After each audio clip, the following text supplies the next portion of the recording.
Geeks and geekettes, ladies and gentlemen, boys and girls, it's Wednesday morning. It's time once again for Ask Chuck Dixon, where you get to ask me, a comic book professional, working comic book professional,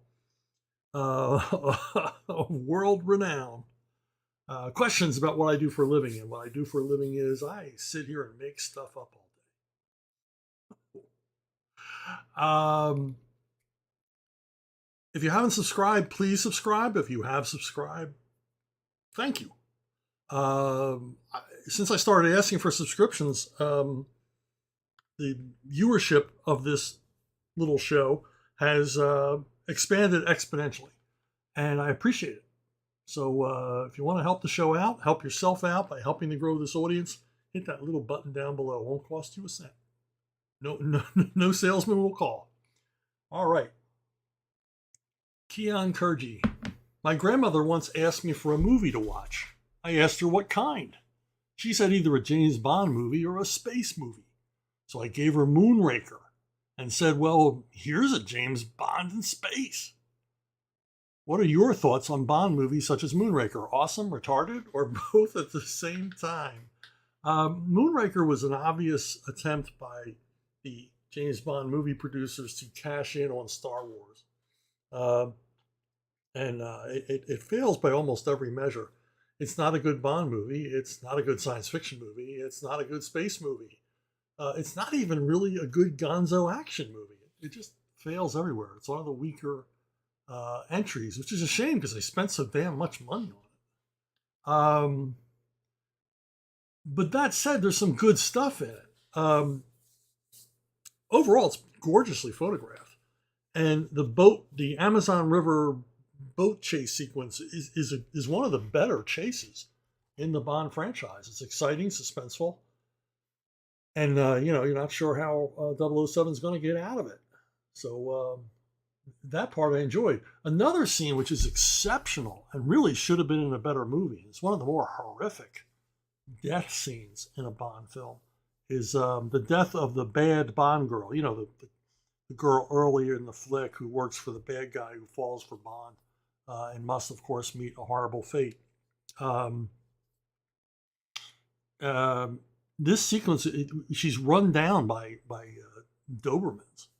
And we don't really see much of anything, but it's horrific. The whole idea is horrific. But what really puts the scene over the top is it's shot like a perfume ad. There was a perfume ad at the time that was very popular. And this scene very much apes that commercial.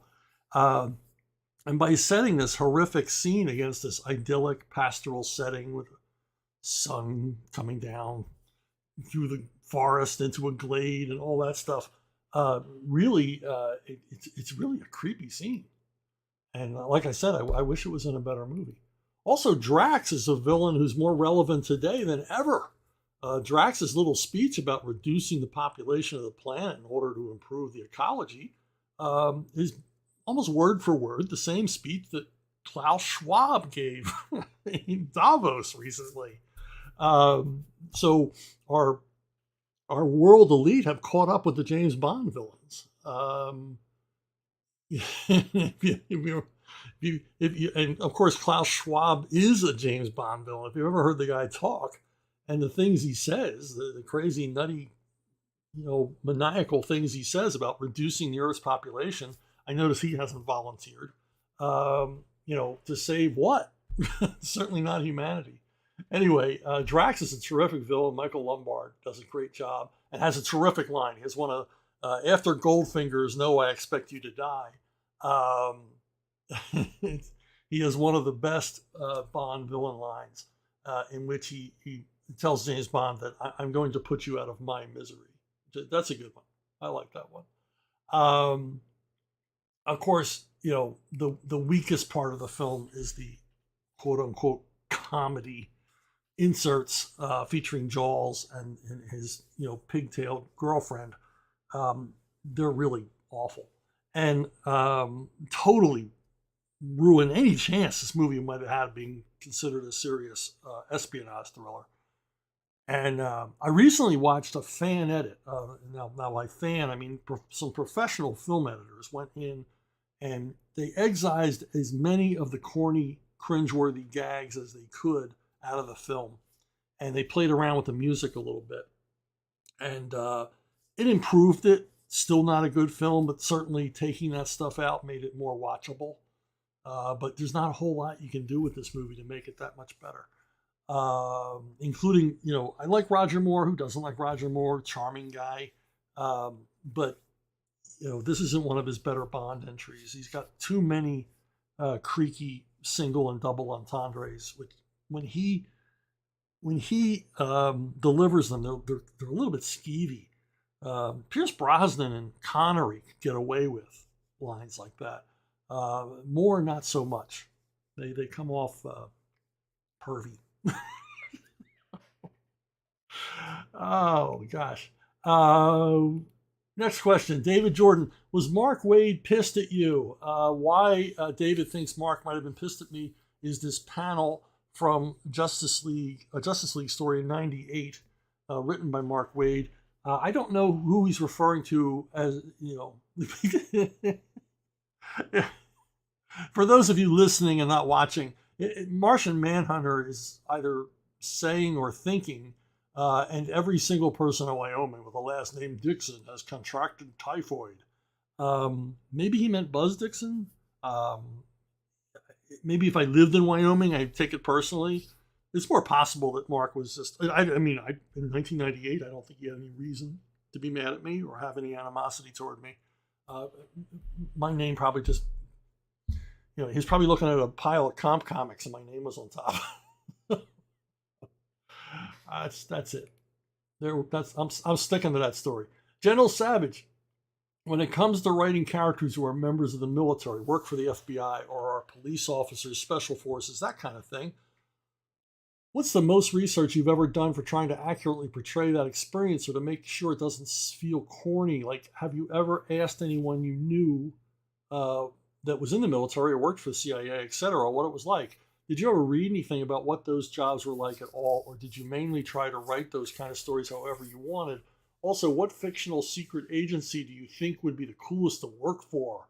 Example, SHIELD, SWORD, Argus, etc.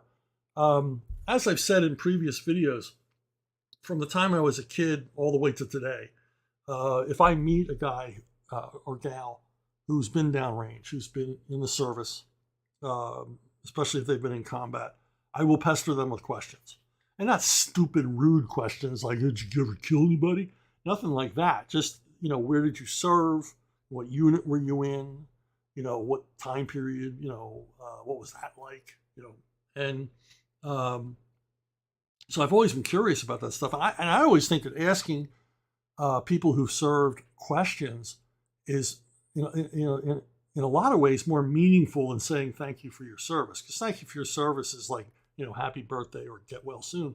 It's a sentiment, but there's not a lot of sentiment behind it. I always find that, men and women who've served, if I'm curious about it, I ask a lot of questions, they feel good about it because I'm not asking out of morbid curiosity. I'm actually interested, and as a writer, I'm always looking for little details or bits of jargon or phrasing anyway. So it's part of my job, I guess. But I'm just naturally curious about it, and they find that curious. Once they realize I'm not just looking for horror stories, and that I respect them for what they did and appreciate what they did, I think they feel good. They open up and then tell me stuff, and so I've always done that kind of thing, and in particular to. The thing that interests me most as a writer is the way they talk about it, the words they use, the phrasing they use. Because otherwise, if I'm writing about cops or soldiers or spies or whatever, what do I have to rely on? What I've seen in TV and movies or read in books. And a lot of times that stuff's crap. That's just not true. Sometimes as an icebreaker, I'll ask someone I know has been in combat. I'll say, well, do you really yell incoming when you hear mortar fire or artillery fire? And I know they don't. I know they never did. But it opens it up, and then they get to say, oh, no, we never yelled that. The most common one I've ever heard is, we're effed. But and of course, they don't boulderize that. So I think that's the thing. And, I don't want to use jargon that I hear on TV, because generally it's like using hipster language you hear on TV. By the time you hear it on TV, it's passé or made up or no longer in use. I generally try to have my characters like this just talk like normal people do, and when I have to, when you're dealing with like pilots and things like that, there's jargon, there's technical exchanges and things like that. And those are the hardest ones to work out and find out about. Because you want to throw that stuff in for verisimilitude, make the stuff believable. But generally, I just have them talk like normal people, because they're us. Our cops and our soldiers and all the rest are citizens just like us. And, maybe a little darker humor, maybe a little more ball busting, but, they're, I don't treat them like they're a breed apart, in any really significant way. Now, when it comes to spy stuff and things like that, I've never talked to anybody that I'm aware of who worked for the CIA, and I certainly wouldn't pester them with questions. The closest I came was I worked with a guy who was a former Secret Service agent, and he had applied to the CIA, actually had been to Langley and interviewed and everything else, but he was a Secret Service agent. He worked for the Treasury Department, and he told me a lot of inside stuff that was interesting. And I had a neighbor who I know worked for the government, but he would never say what agency. He was very closed-mouthed about his work. He would leave the house at odd times of the night. And after 9/11, I didn't see a lot of him. So I can only assume he worked for one of the agencies in some aspect. But he never, I wasn't about to ask him any questions. When a guy says I work for the government, you say what agency, not to ask any more questions. So yeah, it's about, trying to make them sound like normal people, not superheroes or characters. And for me, that's the secret. So what spy agency, fictional spy agency, would I want to work for? I think Control, because there's room for advancement there. I don't think it would be too hard to get ahead. It wouldn't be too hard to get promoted at Control. Their expectations for success seem to be very low. The bar is set low for performance. So, I could probably be the director of Control within 6 months. I think anybody could. And I kind of suspect, from what we see about how many times our, intelligence community, I'm using air quotes here, drops the ball. I think Control may be the closest accurate depiction of our spy community, of our espionage community in fiction. But if I had my absolute druthers, I'd work for Uncle, because they seem to be having a good time. They got cool guns and nice headquarters, and they dress sharp. So they drove cool cars. So I probably want to be a member of Uncle. Oh, Gentle Savage Twin Spin. Okay, you're up, man. And also, are there any movies or stories you consider guilty pleasures, or that you don't think are really that good, but still occasionally find enjoyable anyway? I generally don't believe in guilty pleasures. If you like something, you like something. And you don't have to explain why you like it. Can anybody? I'll give you an example. Senator John McCain. I know he was a POW and all the rest of it, but I really think the bravest thing that John McCain ever did was he admitted he listened to ABBA. Even though ABBA sold millions and millions and millions of records, no one ever admits listening to them. But John McCain, he stood right up and said, "Yeah, I like ABBA." So that was courageous. So yeah, I don't believe in guilty pleasures. If you like, sitting in your underwear, drinking beer, and watching F Troop reruns, God bless you. That's what you like. So with that, the Final Destination movies for me are as close as I get to a guilty pleasure.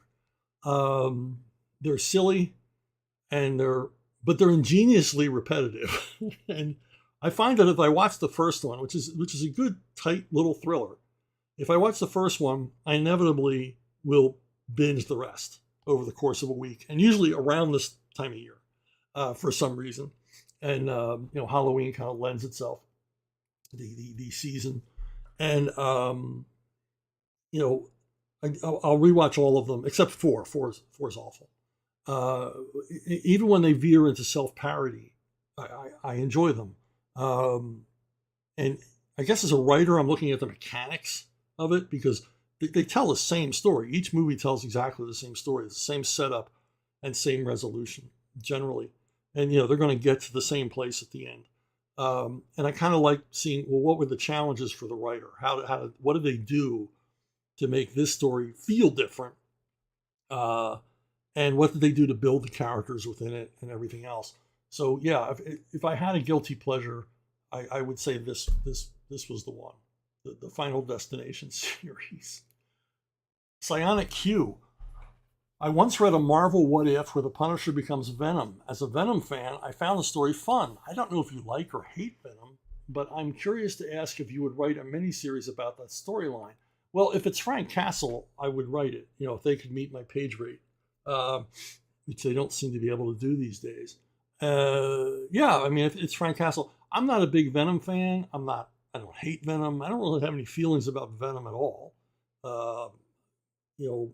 Venom is kind of post my area of interest in Spider-Man.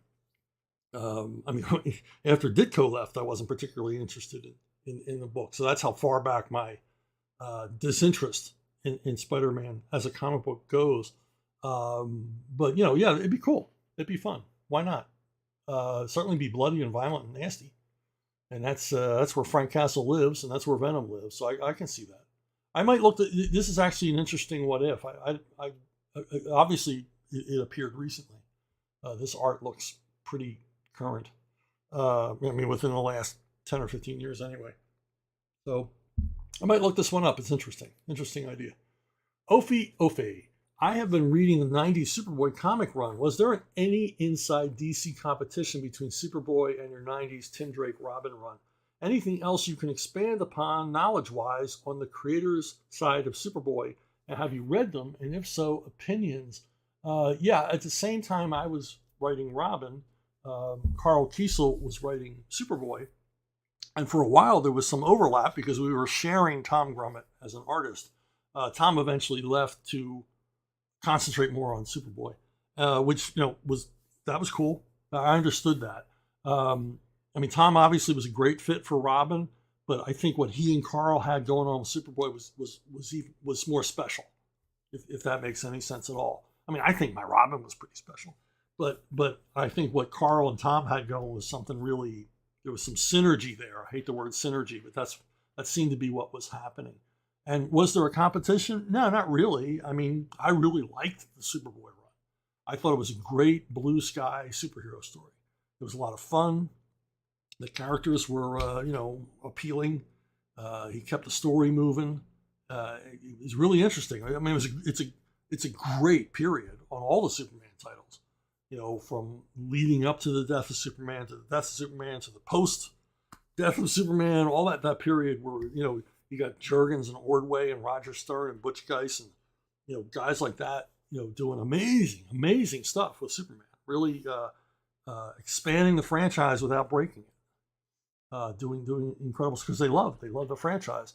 And ultimately, Carl and I would work together with Tom Grummett on our own Robin Superboy project. It was a 2-issue prestige thing. I don't think they've ever reprinted this. World's Finest 3. And it was fun. We met at the DC offices and we plotted this thing out in about 45 minutes and then worked worked off that plot. I can't remember who started the story. Either Carl or I started the story and then handed it off. And we just handed it off scene by scene until we were done. And it's cool. It's a fun story. And it was a lot of fun to work on. But I've always liked Carl's writing.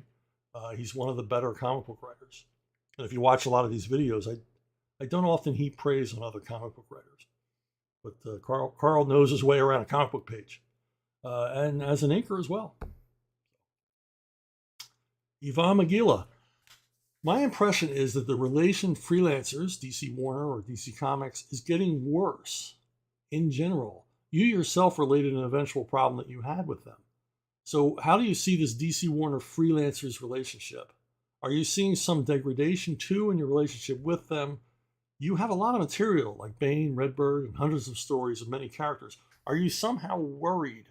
I'm not particularly worried because I have participation agreements on all that stuff, so I'm not worried that they're not going to pay me. It's just that if I did have a problem, there's no recourse anymore.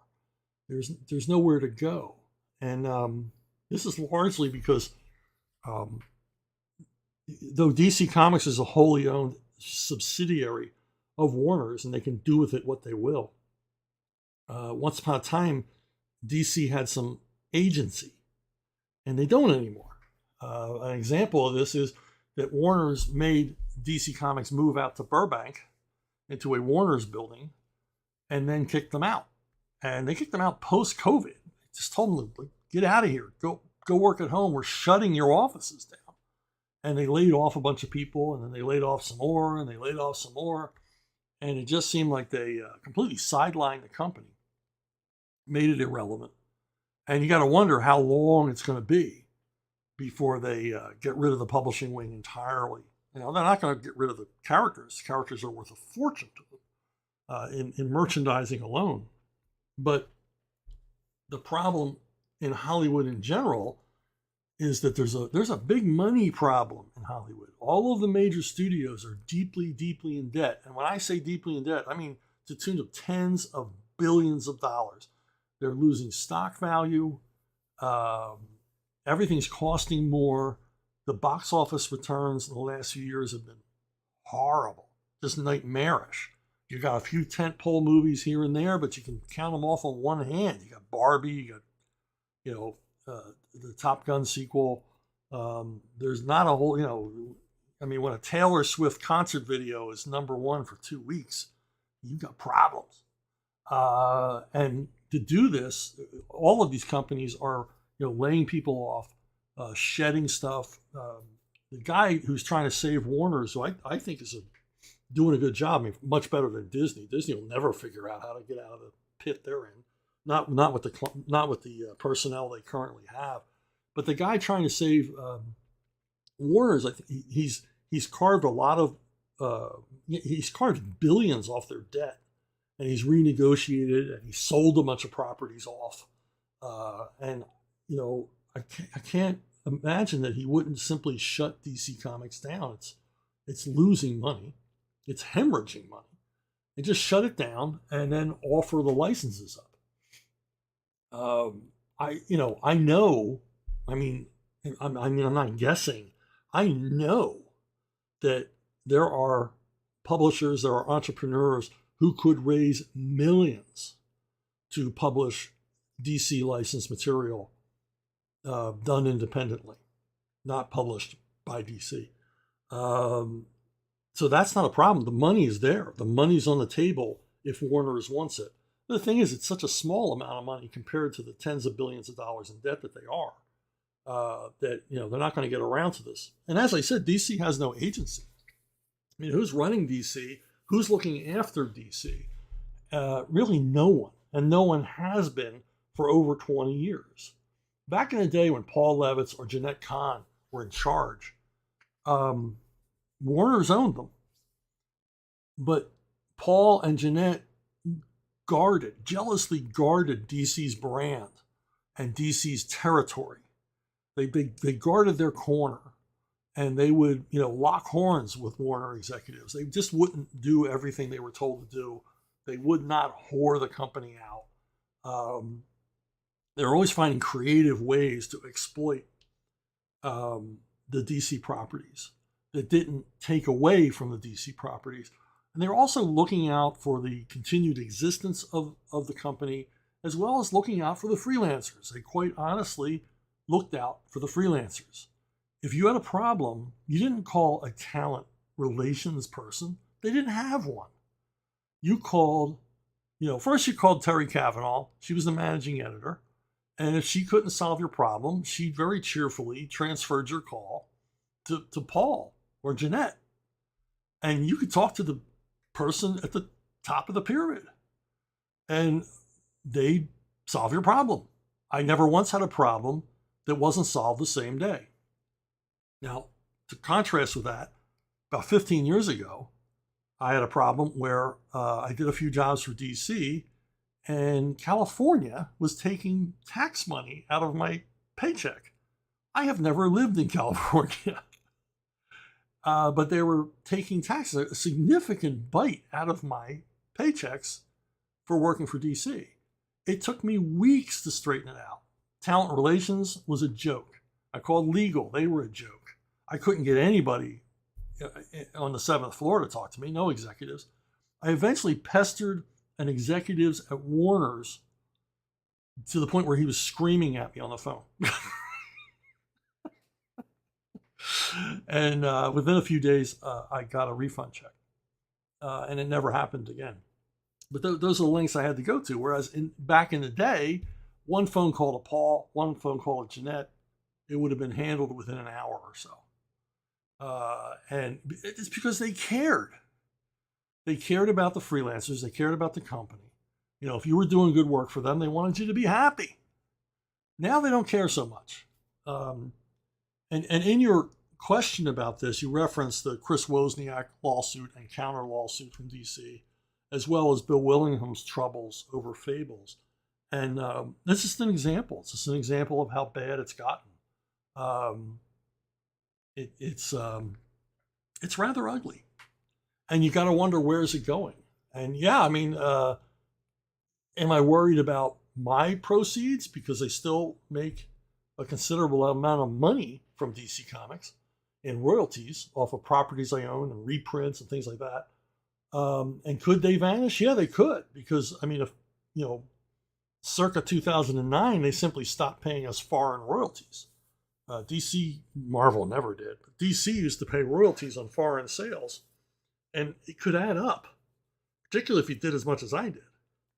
And over the years, I mean, I'm never out of print in Germany, in Italy, in France. I mean, my stuff is always in print. Spain. I mean, there's whole libraries of my stuff. And it used to be I would see regular checks from that stuff, and they simply stopped paying it, even though they're contractually obligated.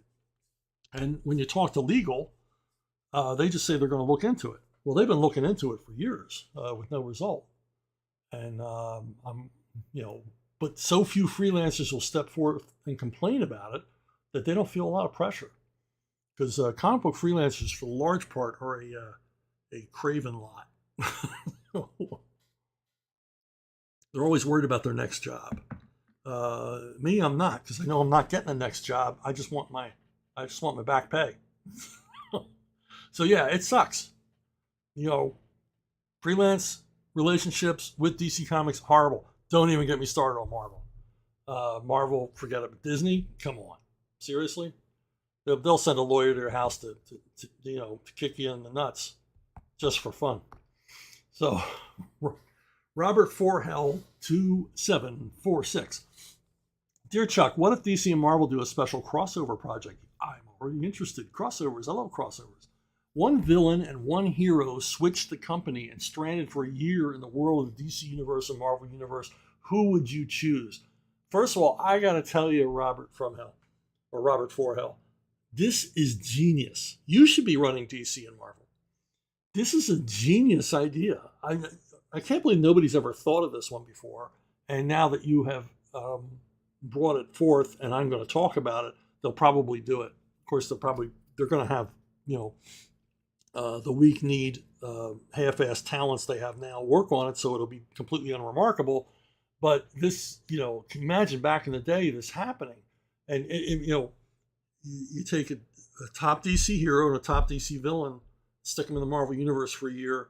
Same thing with a Marvel hero and villain, stick them in the DC Universe for a year, and step back and watch what happens.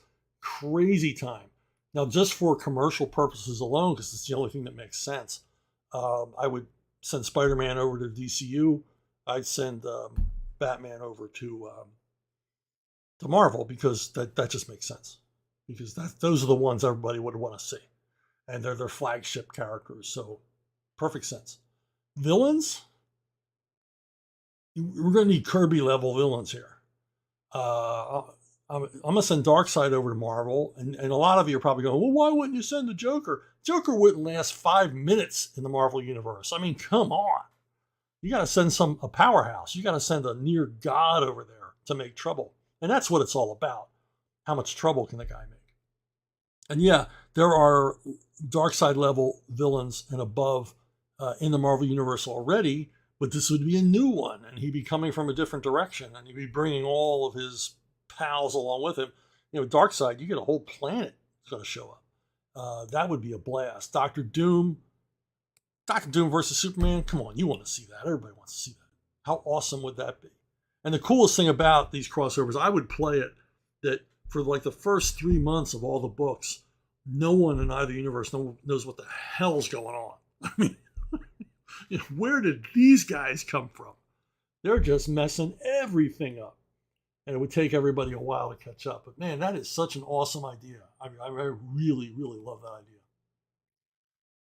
Rising Star Comics. What do you think when people use X-Men as an example of how comics were always woke political? To me personally, I always thought that it was a weak argument, had no basis in actual fact, because in X-Men, up until the aughts, the racism angle wasn't even that core to the X-Men as a whole. It was an action-adventure, superhero, sci-fi, fantasy, romantic soap opera with everything in the kitchen sink that had an outsider theme on top of it. Plus, X-Men was often very un-PC, definitely not woke, as evident when the same people who parrot that line tried to cancel Chris Claremont last year. Yeah, it's funny, isn't it? The thing about wokeism and political correctness and all the rest of it is the goalposts are always moving.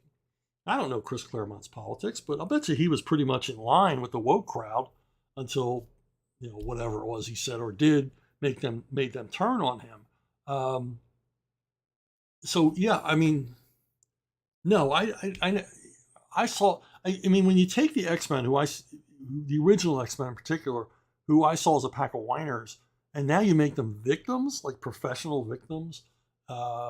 Yeah, and I agree with you that the outsider element's cool, but the outsider element is kind of part of every superhero story, isn't it? Anyway, they have a secret identity. They have an alter ego. Of course, they're an outsider.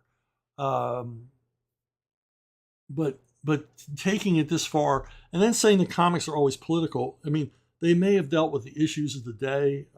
I had a podcast with John Bua recently, and he brought up the fact that the X-Men would often have discussions about religious faith because, you know, Kitty Pryde was a Jew, Colossus was an atheist, Kurt was a Catholic, and they would have discussions about these things, and it helped. And it wasn't about, you know, it wasn't trying to tell the reader what to think on those subjects. It was simply the characters exploring these issues, and it made them seem deeper, more relatable, more real, that they had thoughts like this, that these were independently thinking characters instead of just people on paper. And, you know, and the thing is, I mean, I'll hear the argument, well, Superman, it was political. Superman was a big FDR liberal because he would harass abusive, greedy landlords. Well, that's positing the argument that there's someone who likes greedy landlords. How is that political? Who likes greedy landlords? Nobody does. So that's not political. That's just Superman being, you know, vigilante crime fighter, vigilante, you know, standing for truth, justice, and the American way. The American way certainly isn't high rents and throwing orphans into the street. That ain't the American way. So there's nothing really political there. And maybe politics are part of a story, but that doesn't excuse you injecting your agenda, your political agenda, your personal point of view into superhero stories and telling the reader what to think, or shaming the reader, or literally shaming the reader. Telling readers, if you don't agree with my political stance or the political stance that I've put in the mouth of, Wolverine or Batman, then I don't want you reading my comics. It's divisive. Comics were never meant to be divisive. They have universal themes. And, there are characters you agree with, characters you don't. Daredevil's always been the bleeding heart liberal. Frank Castle has always been the direct opposite. You can argue about Batman's politics, or Ben Grimm's politics. But in the end, it's about escapist fiction. And which kind of leads us to the next thing I want to talk about. There's always talk about Comicsgate, and I don't talk about it a lot here because Comicsgate is many things to many people.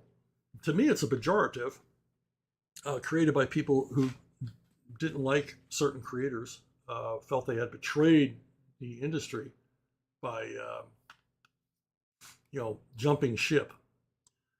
In most cases, these creators didn't jump ship. They were pushed. They were blacklisted. And then in other cases, they were just people who were dissatisfied with what they saw going on and decided to jump into the game, create their own comics, create comics that they would like. So you got guys like, Richard Meyer, your boy Zach. He creates Splatto comics, and he builds an audience first by making a series of very, very popular videos criticizing the current state of comics. And he puts his money literally where his mouth is and creates his own comics, and is successful at it. He finds a ready audience. And of course, that audience comes from people who've been turned off by what's been going on in comics recently. They don't want to read political diatribes. They don't want to read ideological screeds. They just want to read about, people beating each other up and going into space and fighting monsters and things like that. Then you got Compass Comics, Graham Nolan, seasoned comic pro, builds this company. He and his wife worked very hard to build this company, and he's had tremendous success finding an audience. Rippaverse, or July again, like your boy Zach, had an audience for his videos and decided to jump into the comic game and create comics that he felt that audience would enjoy. And Ethan Van Sciver, he left DC, still hot as a pistol. He was blacklisted, fired from DC for tweets they didn't like. I think that was the case. And he built an audience. He had a ready fan base for his comics, but he built it even larger by becoming a YouTube sensation, by becoming a YouTube personality. And these guys are all basically one-man show. They're not regular publishers. They go project to project, crowdfunding. And that's how most of Comicsgate operates. It operates through crowdfunding. The hard work of marketing and building and fulfilling and delivering. The only exception in the Comicsgate game that I can think of is Archaven, which is an actual company. It's a subsidiary of Castalia House. I think that's how that works. And they, I don't really get into the business end of these things, but Archaven is part of an actual publishing venture that has jumped into the comics game because they saw what these other guys saw and gals. There was a ready audience for comics that was underserved. And you can jump in and exploit that because that's what publishers do because it's a business. So, to one degree or another, you've seen some incredibly successful efforts, successful enough that these creators can make a living doing the work they do, doing the work they want to do. They don't need permission. There's no gatekeepers. And they're just out there making comics that they like. And they found out that the comics they like are liked by other people. So that they're making the money. And there's nothing really political about any of this. with the exception of some of the stuff from Arkhaven. Some of the stuff, I mean, I've written for Arctoons, has a political bent to it, but that's kind of the deal there. And I mean, for example, I do a series called Alt Hero Q, in which the hero is directed by the mysterious QAnon on his missions. He's kind of like James Bond with QAnon as his spy agency or mentor or guardian or whatever the hell you want to call it. And yeah, it's a right-wing fantasy, but The Handmaid's Tale is a left-wing fantasy. Conservatives can dream too. But that's the only thing overtly political, and really it's not overtly political because I'm not pushing my my views, except that it's anti-globalist. But as I mentioned earlier, James Bond for a long time was an anti-globalist, so no difference. And the Q thing kind of makes it controversial, so more people take a look at it. But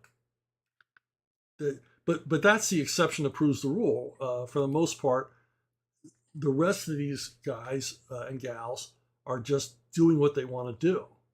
And I think it's coincidental that so many of them, your boy Zach and Ethan and Eric and Graham, are politically conservative. In some cases, they were blacklisted. In other cases, they were ready. They could see from their worldview, from their point of view, the situation. They could read the room and realize, hey, comics don't need to die.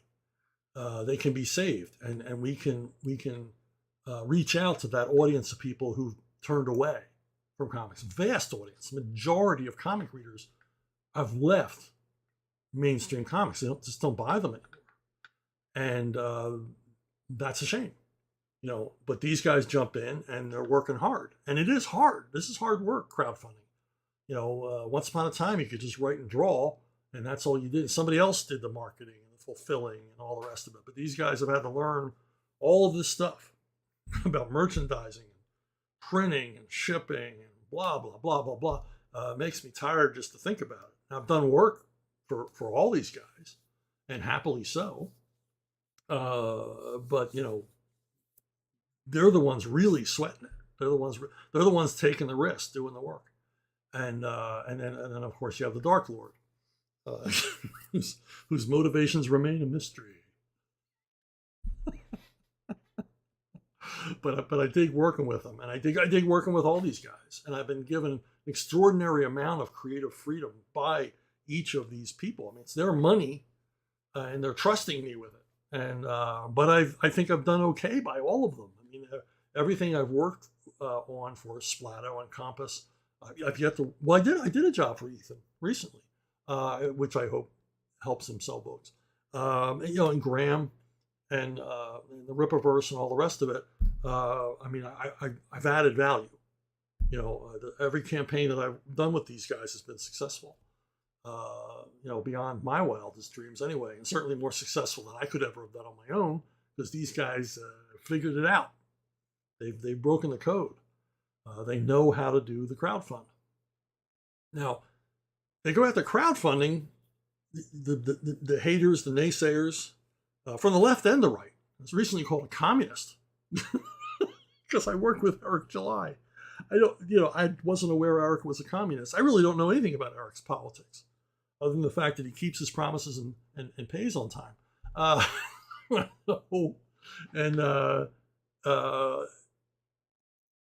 So they go after crowdfunding, and it's getting bitter. It's getting more and more bitter. And I think the reason is because crowdfunding is starting to take a bite out of the sales of the mainstream companies. They're starting to get a market share, not officially, of course, because they're not on the Diamond 100 or they're not on, bestseller lists and things like that, because these are basically all privately funded, privately distributed publications for the most part. But the bite is being felt, and you can see it in the numbers. These crowdfunding guys, just working out of a warehouse or working out of their garage or their basement, are starting to get numbers that are competitive and in some cases exceeding the circulation numbers of the big two. Eric July in particular, all of his books are trades. They're all 100 pages or more. He doesn't do pamphlets. He's putting up numbers that are as high or higher than most of Marvel and DC's monthly output. And this is for trades, not for a $7 20-page pamphlet. This is for a 120 page book. Those are incredible numbers. And obviously, he's obviously beating the numbers on their trades. So this is a big chunk out of their market share. But the American comic companies have bigger problems than the crowdfunding guys, than the Comicsgate people, and that would be manga. And I don't know. There's nothing they can do about it. It's too late. Manga has taken over. Most comic book readers in the United States today are reading Japanese comics. They're not reading American comics. And the American comics maybe 20 years ago could have done something about that, but they didn't bother. They just kept going back to the same well, reboots and another crisis and another secret war, and just doubling down on the superheroes all the time. And that was obviously not what the audience wanted. And even in American comics, the big two don't rate. If you look at the graphic novel sales in the United States, very rarely do you see a DC or Marvel publication there. They're usually smaller independent publishers or book publishers who have a graphic novel wing, and they're more universal, more young adult, or adult, even adult books. And the thing is, what are we supposed to do as comic book creators? The big companies didn't want us. They won't hire us. We're still able to do this stuff. A lot of us are still at the peak of our creative abilities. Are we supposed to just go away? Are we supposed to just let American comics die? We're supposed to let DC and Marvel kill them? No, we're not going to do that. We're comic book lifers. Everybody I've talked about is, maybe they've only become one recently, they are now a comic book lifer. They are in the game. They are liking this medium, loving this medium, and they want to explore it further and exploit it. And by exploit, I mean in a good way. And, find audiences, make stuff that readers want to read. I enjoy creating this stuff because I'm creating these characters and these worlds and everything else because I dig it. When someone else likes it, when they respond to it favorably, that's icing on the cake. That's great, that I'm in a position where I can do this stuff. And I'm not going to give it up just because someone says I can't, or someone says I voted for the wrong person, or, I don't have a right. I don't have a right. Come on, I've earned my right. I paid my dues. I've been in comics for a long time, and I have no plans on departing from comics anytime soon. So whatever Comicsgate means to you, I don't know. What it means to me is they just put a name on the system of discrimination practiced by Marvel and DC. Marvel and DC created Comicsgate, whether they meant to or not. Hey, if you have a complaint, question, suggestion, other great ideas for really cool crossovers, let me know at brunobookstore@gmail.com, brunobookstore@gmail.com. It is the most reliable way of reaching me. And while I still have you, speaking of your boy Zach, First Kill, the graphic novel, Rambo's first tour of duty in Vietnam, is still in demand. It won't be in demand long. We're going to be fulfilling this one soon. So if you want to hop on that big bird and be a part of First Kill, I would appreciate it. And so would Sly, and so would Richard. So that's it for me this week. Thanks for listening. Thanks for watching. Thanks for subscribing. Thanks for however you reacted to my words of wisdom. And I'll see you all